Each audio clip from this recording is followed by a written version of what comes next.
nous avons actuellement au studio de NAL TV International Madame Dora Farahani. C'est une analyste politique et économique qui va bien sûr nous parler, nous expliquer avec plus de détails, avec plus d'éclaircissement de ces deux sujets. Vie décente, à partir de Vie décente, à partir de cette initiative, il y avait d'autres initiatives comme par exemple le développement des zones rurales ici en Égypte qui touche presque 58% de la population égyptienne. D'autre part, on va parler tout d'abord de lancement de cette stratégie nationale des droits de l'homme. Madame Dora Farahani, vous êtes toujours la bienvenue sur NAL TV International. Merci. Merci beaucoup. Donc, ma première question porte sur quelle est l'importance du lancement de cette stratégie nationale des droits de l'homme? C'est extrêmement important à plusieurs niveaux. Oui. Au niveau local, national, qui est bien évidemment notre préoccupation principale, mais également au niveau international. Parce que l'Égypte a une définition des droits de l'homme qui remonte à 7000 ans, peut-être, qui a évolué avec les années. Mais ce qui est important à dire, à mon avis, en ce qui concerne les droits de l'homme en Égypte, c'est le fait que le gouvernement actuel, sous la présidence de son Excellence M. Sisi, est en train de mettre en place des actions réelles, concrètes, sur le terrain, qui symbolisent les droits de l'homme. Si l'on suit les médias internationaux, on a tendance à associer les droits de l'homme à des notions de revendication, de liberté, égalité, fraternité, pour paraphraser les Français, alors que dans le cas de l'Égypte, compte tenu de la situation du pays et des enjeux auxquels on a à faire face, il est très important que les droits de l'homme ne soient pas un concept abstrait, comme il est souvent dans beaucoup de pays, mais qu'ils se traduisent par des réalités concrètes. Ça, c'est un aspect important, qui est ce qui touche directement l'Égyptien, donc pas des mots, mais des faits. Et de la même façon, vis-à-vis du public et des audiences internationales, de mieux expliquer ce que nous entendons en Égypte par droits de l'homme. Oui. Ouais. Justement, nous avons une intervention téléphonique de la part de monsieur bien sûr, sous-secrétaire général des Nations Unies, monsieur Hani Abdelaziz, notre généreux invité. Vous êtes toujours le bienvenu sur NAL TV International. Monsieur Hani Abdelaziz. Oui. Merci, cher monsieur. Merci beaucoup. En fait, la presse nationale a dit que la nouvelle République est ancrée avec le lancement par monsieur le président Fattah Sisi de la stratégie nationale des droits de l'homme SNDH. Pourquoi et comment même vous avez observé le lancement de cet événement décrit comme historique et mémorable? Je vous remercie encore une fois, surtout d'avoir soulevé cette question directement. Bien sûr que l'annonce ou la déclaration présidentielle qui vient d'être faite, je la reçois avec un enthousiasme énorme. Et je ne mesure pas mes paroles, je suis un homme direct. Le moment est venu que pour l'Égypte puisse s'adresser sérieusement à la mise en œuvre des différentes conventions relatives aux droits de l'homme. Et conformément à cette constitution, la constitution égyptienne mentionne ces questions. Donc cela révèle une extrême importance. Toutefois, il y a deux préalables à voir.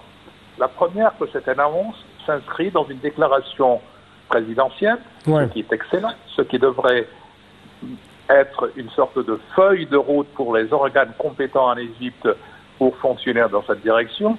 Et j'espère que bientôt, cela sera suivi par les législations nécessaires, les lois qui découleront de la Constitution en l'application de cette stratégie. Car une stratégie sans loi pour les appliquer risque de voir des complications et de prendre beaucoup de temps avant d'être réellement mise en œuvre. La deuxième question importante, c'est que adopter, énacter les législations nécessaires n'est normalement pas suffisant. Pourquoi?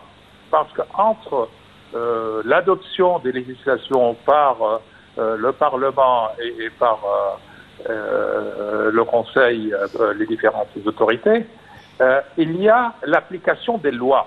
Et là, il faudra tout de même une formation plus élaborée des différents organes compétents pour la mise en œuvre réelle, effective de ces lois. Sinon, on risque de se perdre dans des méandres. Je pense que tout cela est conçu probablement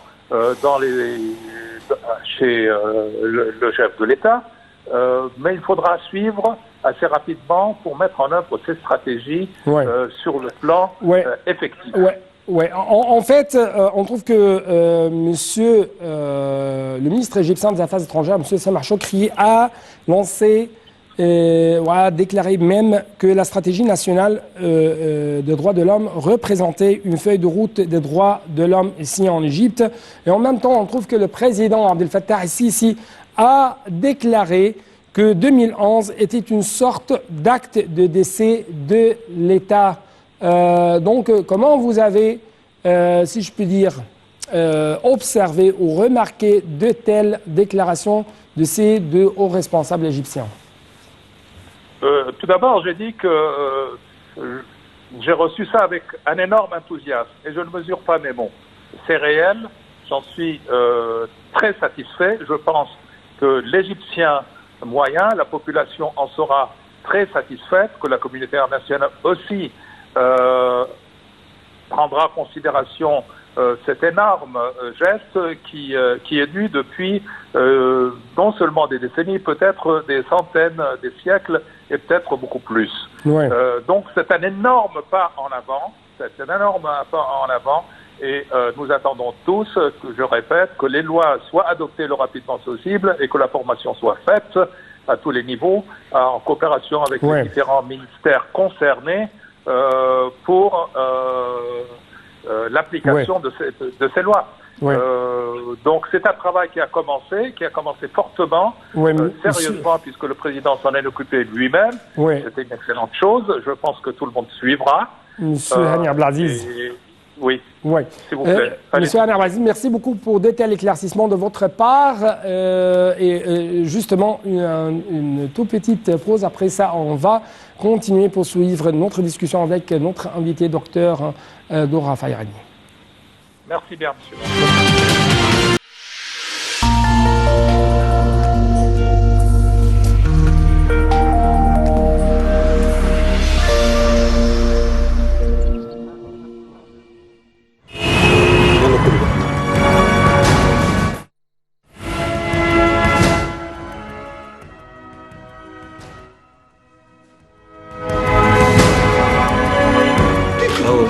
يخليكوا لينا ربنا يخليكوا والله حتى تنسى. عايز حاجه ثانيه؟ عايز دي؟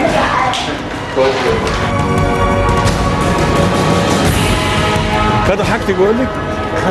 خدوا مكاني. لا ليكي مكان. لا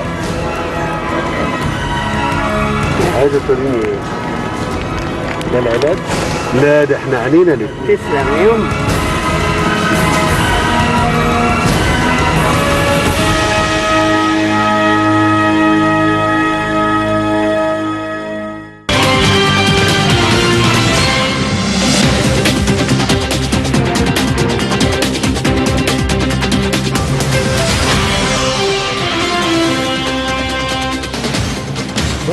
Nous restons toujours, nous poursuivons toujours notre discussion à propos de ce lancement de la nouvelle stratégie égyptienne pour renforcer les droits de l'homme à l'intérieur de l'Égypte. Il y a ici un point, une question très importante, le timing. Madame Dora Fayrani, en tant qu'une analyste économique, politique, une observatrice qui a une longue expérience dans le domaine politique. Comment vous considérez le timing au lancement de cette stratégie nationale à la lumière du développement socio-économique et la stabilité qui s'ancre de plus en plus en Égypte, alors que dans la région, c'est toujours le chaos, c'est toujours les troubles qui touchent malheureusement plusieurs pays dans cette région de MENA. Je voudrais commencer par dire une chose, qui est que le président Sisi nous surprend toujours. Il a une rapidité de mouvement, une rapidité de décision qui est absolument étonnante. Et je tire mon chapeau parce qu'il a compris qu'il y a deux éléments importants qui se combinent dans le temps. Le premier est que l'Égypte a réussi véritablement son rééquilibrage socio-économique d'une façon magistrale. J'ai participé la semaine dernière à la conférence internationale organisée par notre brillante ministre de la coopération internationale et je ne fais que répéter le témoignage des grandes organisations internationales, de la Banque mondiale aux Nations unies, qui tous venaient saluer, chapeau bas, la réussite de l'Égypte sur le plan socio-économique. Donc, c'est un très joli coup stratégique de tirer parti de ce gain, de cette reconnaissance par les instances internationales pour faire un autre bond en avant. Donc le timing est absolument parfait. L'autre aspect, c'est que sur le plan régional, comme vous venez de le dire, c'est malheureusement, on est tellement triste pour eux, le chaos à peu près partout. Et donc, ce que le président nous envoie comme message, c'est les Égyptiens, les Égyptiennes d'abord, les Égyptiens, il faut tourner la page. C'est ça le message de l'Égypte d'avant n'existe plus. Il est en train de nous dire, tournez la page. Les références, les notions passées sont passées, ne correspondent plus à la réalité d'aujourd'hui. Regardez la réalité d'aujourd'hui et aller de l'avant. Oui, la réalité nationale, c'est-à-dire on essaye de lancer cette nouvelle stratégie à partir de notre expérience, à partir de notre potentialité. C'est-à-dire, par exemple, en Afghanistan, on trouve qu'il y a un recul américain, alors que ces jours-ci, on commémore bien sûr les attentats en septembre 2001. Et en même temps, on trouve que, si je peux dire, il y a un effondrement en Afghanistan, ce qui ne fait pas partie ou ce qui ne correspond pas ici en Égypte. C'est plutôt les Égyptiens, sous le président Abdel Fattah al-Sisi, a lancé une guerre contre le terrorisme, mais en même temps a lancé une guerre pour le développement socio-économique. Et ça a fait une grande différence, n'est-ce pas? Bien sûr. Mais il démontre dans les faits, c'est ça qui est remarquable, il démontre dans les faits que la lutte contre le terrorisme sans développement socio-économique, c'est une plaisanterie. Ça ne peut pas fonctionner. Les deux doivent impérativement aller de pair. Et le programme, j'ai le grand honneur de, Inch'Allah, bientôt, participer à une des activités du programme de Decent Life. Je ne sais plus très bien comment on le dit en français. Voilà, vie décente. Eh bien, c'est effectivement le moyen de réaliser, avec le développement socio-économique au niveau rural, au niveau du village, la stabilité, le fait de donner aux jeunes des conditions de vie normales et, je l'espère, agréables également, dans leur région, sans devoir écouter les mauvaises voix qui les poussent dans les directions qui les mènent à leur perte. Justement, nous devons présenter un reportage signé Dalia Karam en ce qui concerne Vie décente et comment, à partir de cette initiative, il y avait d'autres initiatives, comme vous venez de nous dire, des initiatives visant à développer les zones rurales. Donc, Un reportage.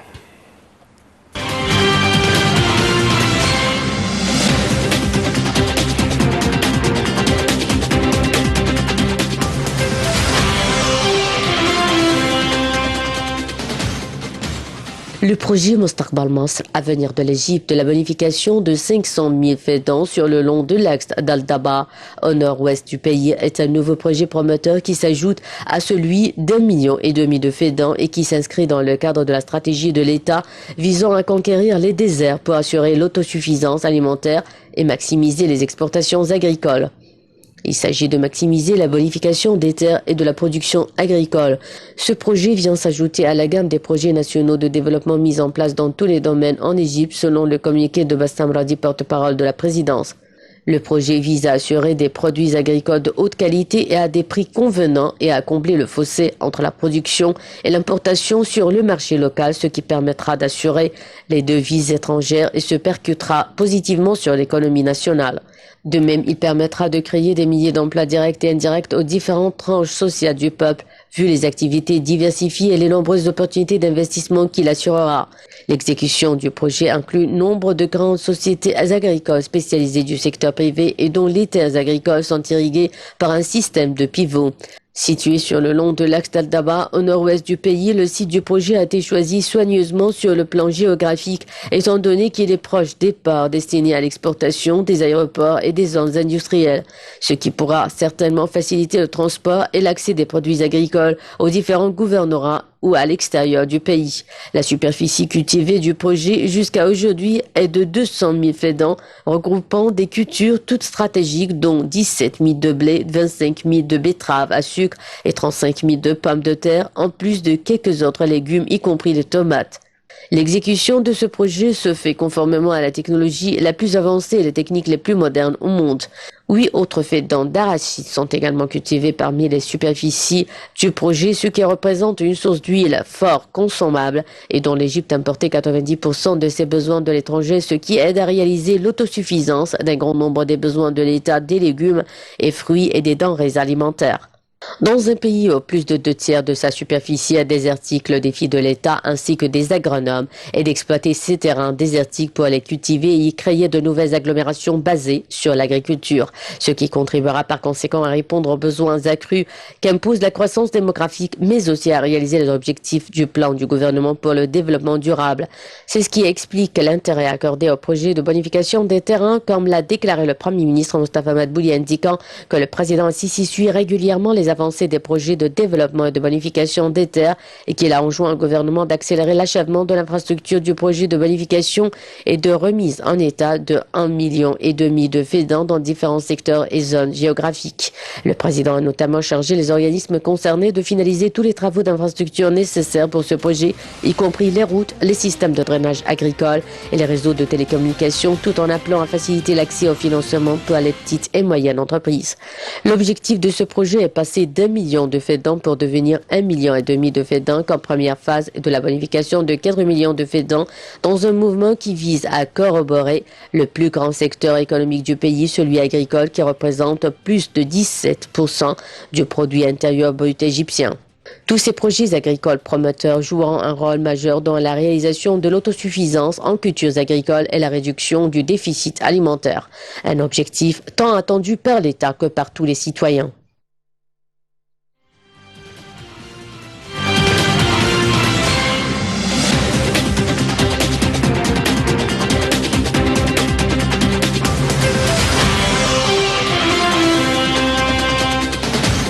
Donc, c'était un reportage sur le développement rural et comment l'État égyptien vise à créer des fermes et même élargir la zone agricole en Égypte. Et cela s'inscrit en même temps dans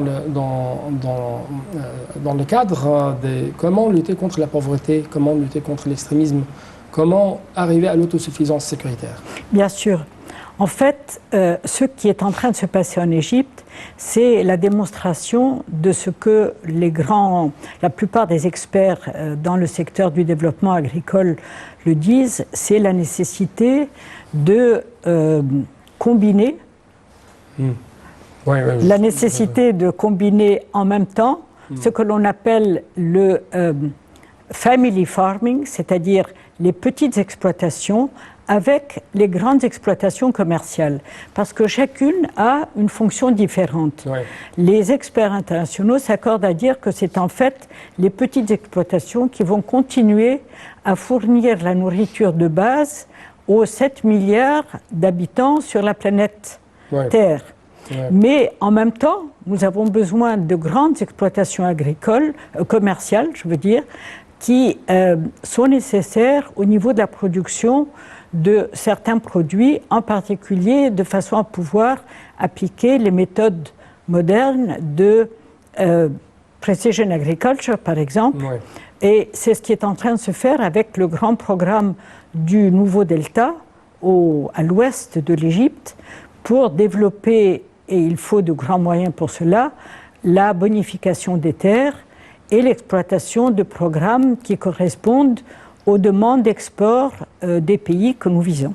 Ouais. En fait, on trouve que hier, par exemple, la ministre de la Solidarité sociale a annoncé que son ministère avait une série de programmes de protection sociale qui correspondent à la stratégie nationale des droits de l'homme. Encore une fois, comment, par exemple, on trouve que de telles initiatives visent à renforcer de plus en plus les droits des citoyens au niveau socio-économique? Le ministre de la Solidarité sociale a lancé un programme génial, qui est le programme Vie décente, mais qui a une composante très importante, qui est une composante de soutien économique, de temkin, d'autosuffisance économique. Et ceci se fait véritablement au niveau du village. Donc, il y a, le programme vise 4500 villages. La première tranche traite de 1500 villages. Et au niveau de ces 1500 villages, c'est l'un des programmes auxquels je travaille, il s'agit d'identifier quelles sont les compétences du village en termes de production. Puisqu'il s'agit de village, il s'agit bien évidemment en premier de production agricole, et de travailler à développer les activités nouvelles qui permettent de valoriser ces productions. Par exemple, dans le domaine de la fraise, qui est un secteur dans lequel je travaille, il y a toute une série d'activités d'emballage, de préparation des fraises qui permettent d'augmenter leur valeur. Un autre exemple, la tomate. Le séchage de tomates et la mise en vente de tomates séchées, qui est en train de devenir une mode en Égypte et qui est très demandée à l'export, est également le type d'activité à développer au niveau du village qui permettent de créer de nouveaux emplois, de nouvelles activités, en particulier pour les femmes et pour les jeunes, et en particulier de développer toutes les activités qui manquent dans les chaînes de valeur agroalimentaires et qui permettent de valoriser le produit agricole égyptien. Donc ça représente une sorte de comment proposer l'égalité des opportunités de travail. Exactement. Rendre les citoyens même responsables de leurs projets. Oui, mais en même temps de les guider, non seulement sur le plan d'avantages financiers, mais également de les guider sur le plan du conseil, sur le plan de la stratégie et du planning, de façon à se développer véritablement dans les secteurs où ils ont déjà une compétence, mais qui a besoin d'être développée. Et ceci se traduit par la création de nouvelles activités, en particulier au niveau des femmes, qui de toute façon représentent près de 50% de la main-d'œuvre agricole en Égypte. Oui, et ça fait partie de cette nouvelle stratégie de droits de l'homme. Renforcer la femme égyptienne, l'autonomisation de la femme égyptienne. Exactement. Parce que c'est l'autonomisation de la femme égyptienne qui va permettre et de réussir le planning familial et de développer les enfants et l'éducation et un meilleur équilibre nutritionnel de la même façon, réduire les coûts de santé. Donc c'est vraiment ce que l'on appelle un cercle vertueux de développement. Ouais. Et ici même, il y a un autre point, c'est comment renforcer la jeunesse égyptienne à partir du lancement de petites et moyennes entreprises. Et ça qui fait partie même de la vie décente et tout ça dans le cadre de la nouvelle stratégie égyptienne des droits de l'homme. Et de plus, les jeunes qui sont, comment dit-on, qui acceptent beaucoup plus facilement le changement, en fait, qui recherchent le changement, justement, ils auront la possibilité, en accédant à des activités nouvelles qui n'existent pas dans leur village, de s'associer au changement. Oui. En fait, justement, nous devons passer à un autre reportage de Dalia Kam sur Vie décente ou Haya Karima. Si je peux dire, le méga projet de développement rural qui s'inscrit dans le cadre de la vie, de l'initiative Vie décente et la pleine incarnation du respect des droits de l'homme en Égypte, et cela à la lumière du lancement de la première stratégie de droits de l'homme de l'Égypte, avec en fait un budget de 515 milliards de livres égyptiennes, la participation de 14 ministères. Le projet national de développement rural a pour objectif de changer le visage de plus de 4000 villages égyptiens. Donc un 4500. reportage... 4500. 4500. Oui. Et on dit même 9000 petits villages.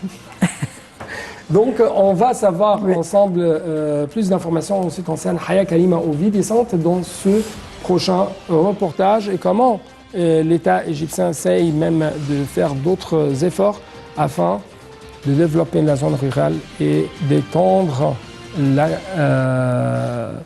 les zones vertes en Égypte.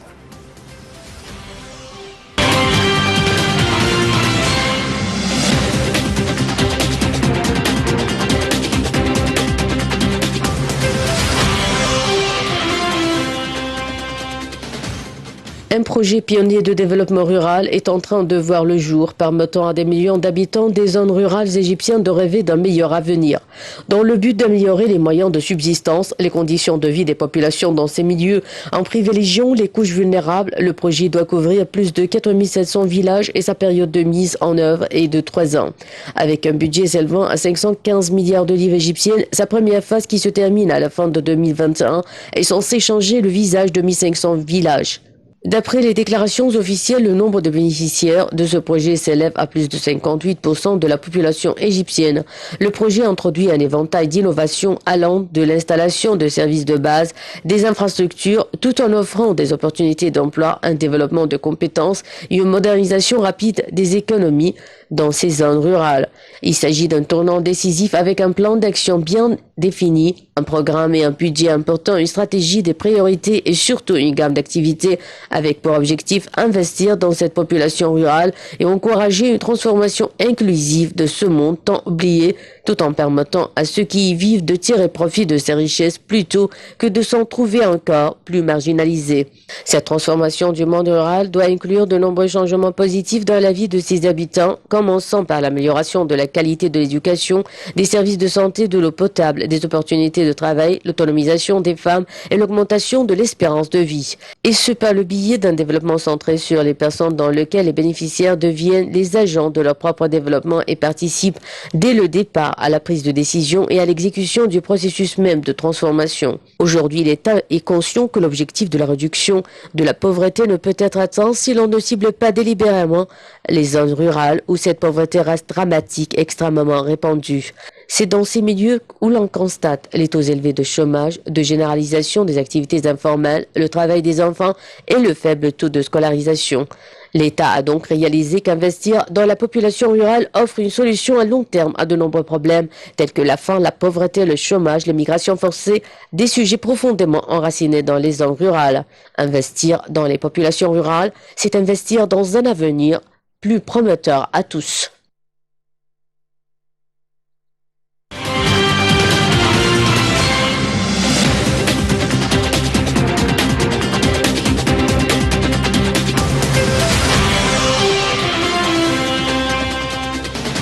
Donc, comment de telles initiatives renforcent la citoyenneté à la lumière du lancement de la stratégie nationale des droits de l'homme?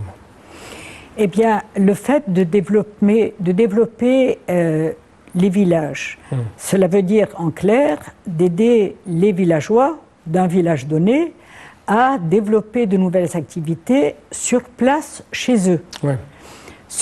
Pour que ceci soit durable et que les investissements consentis, qui sont considérables, continuent à être maintenus et en fait à se développer, cela passe par la mise en place d'une gestion communautaire. Ouais. Et c'est comme cela que se développe la citoyenneté.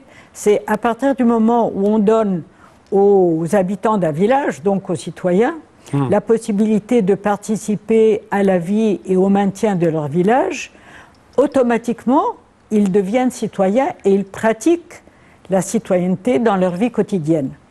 Ouais. Ceci implique bien sûr de changer les réglementations, la loi sur la gestion des municipalités qui est en cours d'étude et qui est absolument nécessaire pour justement réaliser ces concepts de gestion communautaire. Oui. Ouais. En ce qui concerne ça, on trouve, par exemple, le président a souligné hier que tous les citoyens sont égaux devant la loi, affirmant l'engagement de l'État à protéger le droit à l'indignité physique, à la liberté personnelle, la liberté d'expression, les pratiques politiques, le droit à la création d'organisations non gouvernementales, le droit à intenter des procès. Plusieurs droits donc vont être renforcés dans la prochaine période. Oui. Oui. Comment ça, à partir de telles initiatives? Eh bien, ces initiatives-là, encore une fois, à partir du moment où on permet aux citoyens d'un village, aux habitants d'un village, de véritablement participer à la vie de leur village. Mais cela passe par des actions extrêmement pratiques. Par exemple, la question du traitement de tous les déchets agricoles. Et donc, des déchets de façon générale. S'il n'y a pas une participation des habitants à la mise en place de systèmes de récolte des déchets agricoles qui vont être transformés et créer un revenu pour eux, parce que le traitement de déchets agricoles se transforme en fertilisant, il se transforme en engrais, il se transforme en alimentation animale, qui sont toutes des activités qui vont créer des revenus pour les habitants. Donc, automatiquement, il y a nécessité pour eux de participer à la vie du village, aux décisions, et à devenir de véritables partenaires avec les responsables au sein de la municipalité. Donc, rendre les citoyens indépendants financièrement, économiquement parlant, ça va augmenter sa participation de plus en plus à la vie politique, ne va pas être, si je peux dire, un facteur, un agent à manipuler de la part de deux autres forces politiques, n'est-ce pas? Exactement. Ouais. Et ça me mène à un autre point. L'Égypte accepte favorablement la diversité, la pluralité des avis, tant qu'on respecte, qu'on prenne en considération les libertés d'autrui. C'est ce qu'a martelé hier le président. C'est exact.